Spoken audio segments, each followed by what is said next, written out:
Ketika kita bicara soal keamanan dalam negeri, justru kita dipertontonkan di mana dua alat negara ya mengalami bentrok, sehingga kemudian masyarakat pun bertanya bagaimana kita bisa mengamankan keamanan di dalam negeri, sementara dua alat negara yang seharusnya melindungi masyarakat, yang menjaga masyarakat, tapi mereka terlibat dalam konflik. Apapun alasannya, mungkin bisa kita sajikan di ruangan ini.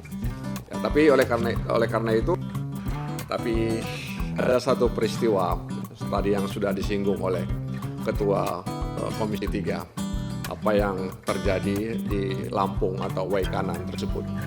Ini di mana diduga ada keterlibatan anggota TNI, dan hari ini kepolisian dan militer sedang mengusut pelakunya, dan pelakunya juga sudah ditangkap.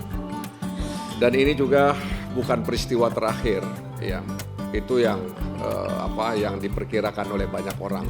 Mereka sebenarnya ingin bahwa ini peristiwa yang terakhir, ya, tapi mereka pesimis bahwa peristiwa ini bisa menjadi peristiwa yang terakhir. Sebelumnya kita mendengar di Tarakan, ya, ada peristiwa bentrok antara militer atau TNI dengan anggota polisi, ya. Jadi ketika kita bicara soal keamanan dalam negeri, justru kita dipertontonkan di mana dua alat negara ya mengalami bentrok, sehingga kemudian masyarakat pun bertanya bagaimana kita bisa mengamankan keamanan di dalam negeri, sementara dua alat negara yang seharusnya melindungi masyarakat, yang menjaga masyarakat, tapi mereka terlibat dalam konflik. Apapun alasannya, mungkin bisa kita sajikan di ruangan ini. Ya, tapi oleh karena itu memang perlu untuk dievaluasi sebenarnya dalam posisi Bahar Kam sebagai pembina keamanan dalam negeri. Sekali lagi, dalam posisi Bahar Kam sebagai pembina keamanan dalam negeri. Ya, bagaimana kita harapkan ini mudah-mudahan tidak terulang lagi peristiwa ini, ya.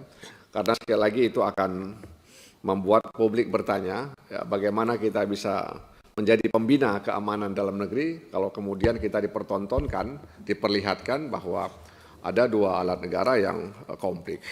Jadi bulan Ramadan yang seharusnya menjadi bulan kedamaian, ketenangan, ketertiban, justru menjadi sore berdarah di tempat itu. Bagaimana Ibtu Lusianto, kemudian Bribka Petrus Aprianto, ya, dan juga kemudian Bribka Galib Surya Ganta itu harus menegang nyawa, ya, menghadapi mereka itu. Jadi ini jangan dianggap remeh menurut saya. Ya, tidak boleh kita anggap sepele, ya, karena mereka sedang bertugas, ya, untuk menertibkan penyakit-penyakit masyarakat yang ada di lingkungan mereka. Justru ada oknum-oknum yang memelihara penyakit masyarakat di tempat itu. Oleh karena itu layak dikutuk sebenarnya, ya, pelaku itu kalau memang dia benar melakukan itu karena sedang diusut.